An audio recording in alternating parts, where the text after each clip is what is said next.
नमस्कार दोस्तों, तो आप सब कैसे हैं। आप सबका स्वागत करते हैं हम अपने चैनल वंदना काव्या में। तो आप सब कैसे हैं बताने के लिए हमेशा की तरह कमेंट बॉक्स में हरे विष्णु जरूर लिखिए। दोस्तों आज आप सुनेंगे आगे की अध्याय। तो दोस्तों आगे की अध्याय में हम जानेंगे विष्णु भगवान के मत्स्य अवतार के बारे में। तो आगे के 18वां अध्याय में आप सुनेंगे मत्स्य भगवान की कृष्ण भगवान का अवतार कौन सा मत्स्य अवतार है और क्यों भगवान ने मत्स्य अवतार लिया था। तो दोस्तों देखिए, मत्स्य अवतार भगवान विष्णु के प्रथम अवतार है।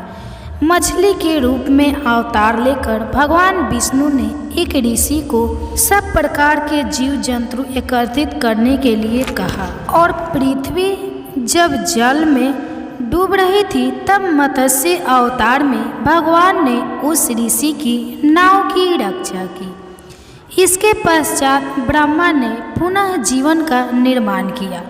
एक दूसरी मान्यता के अनुसार एक राक्षस ने जब वेदों को चुराकर सागर की अथाह गहराई में छुपा दिया तब भगवान विष्णु ने मत्स्य रूप धारण करके वेदों को प्राप्त किया और उन्हें पुनः स्थापित किया।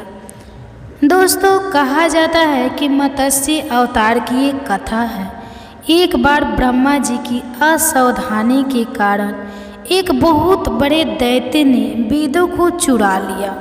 उस दैत्य का नाम हायग्रीव था।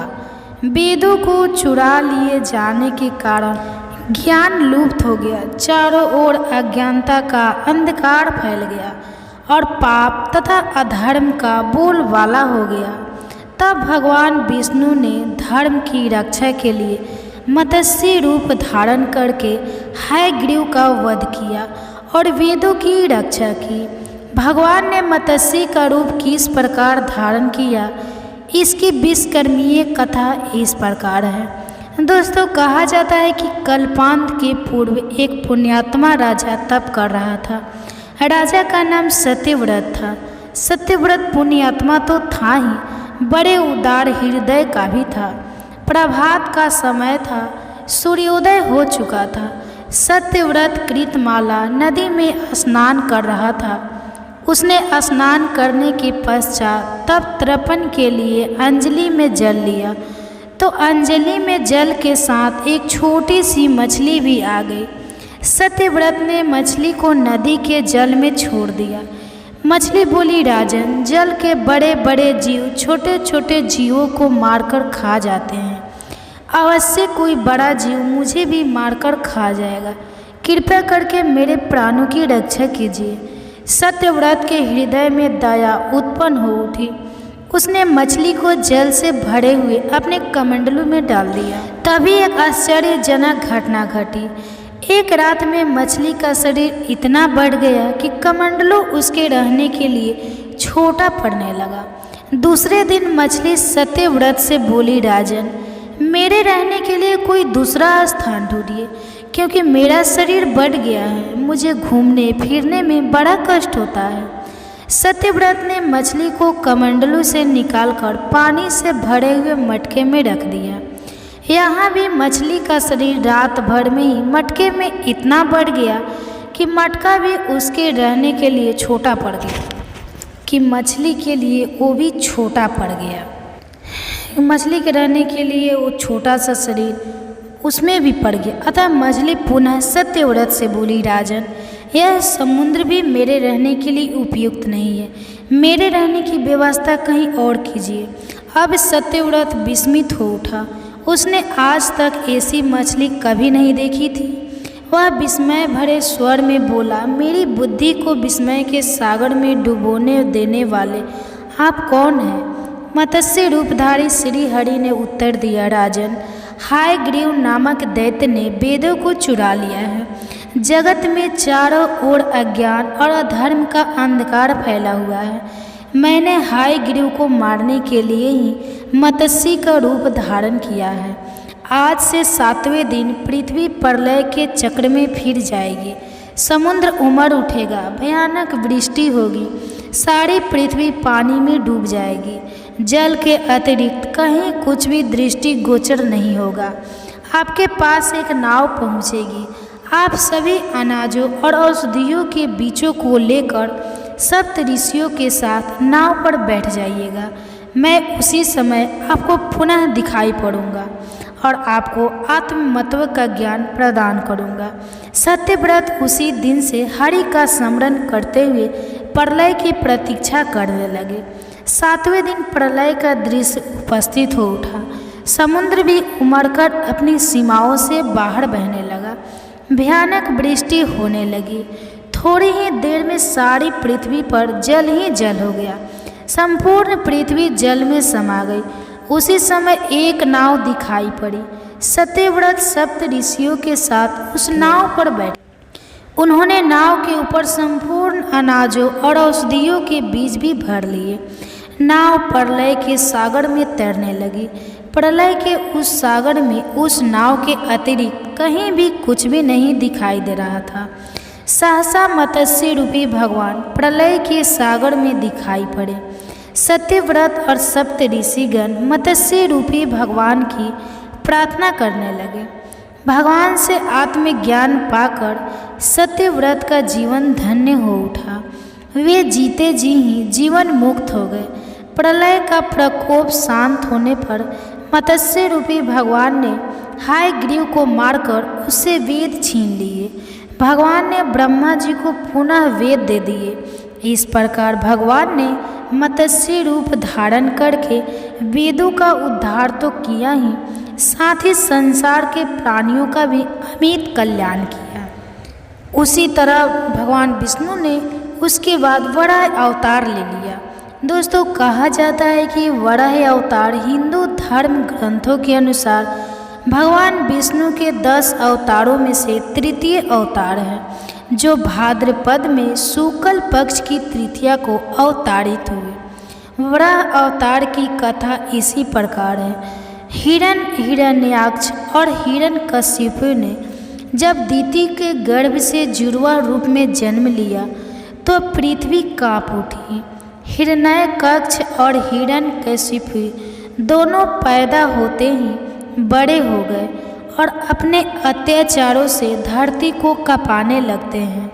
यद्यपि हिरण्याक्ष और हिरण्यकशिपु दोनों बलवान थे, किंतु फिर भी उन्हें संतोष नहीं था।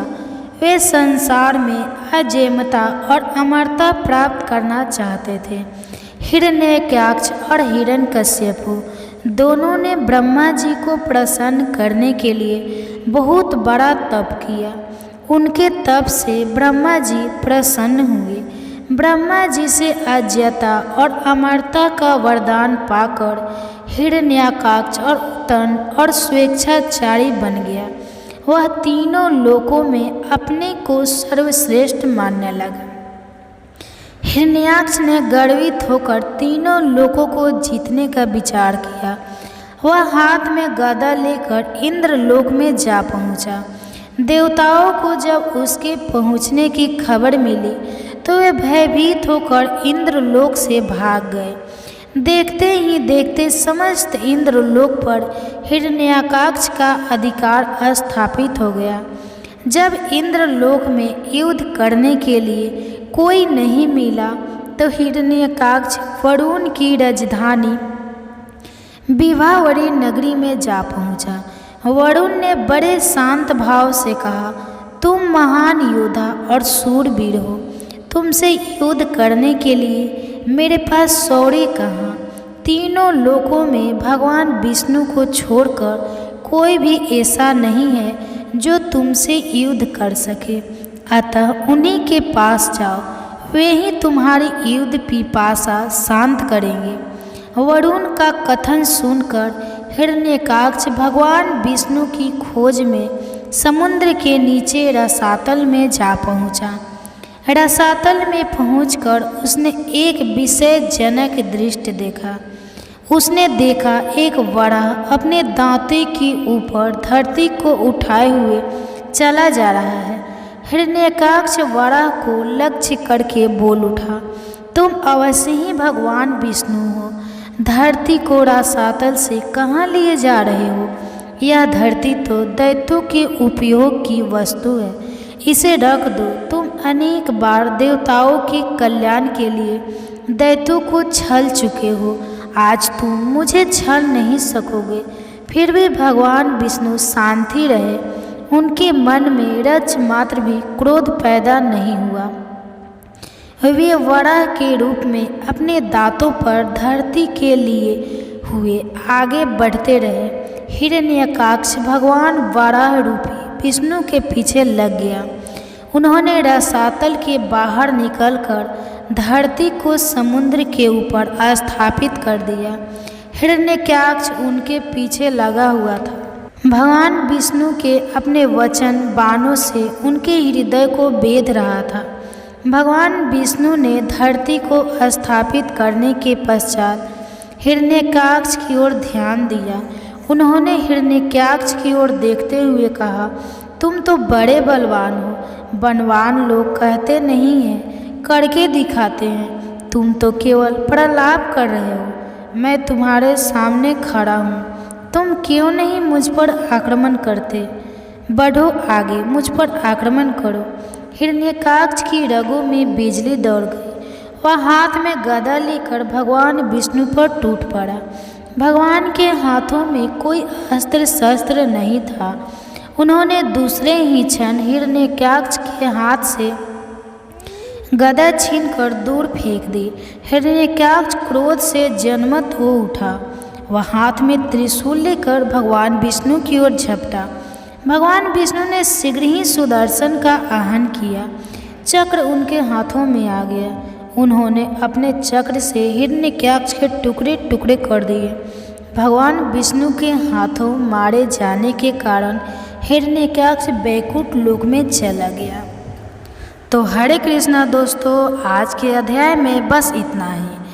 अब सुनिए आगे की पौराणिक कथा। दोस्तों, वेद व्यास जी का जन्म। तो राजा उपचरिक एक महान प्रतापी राजा था। वह बड़ा धर्मात्मा और बड़ा सत्यव्रती था।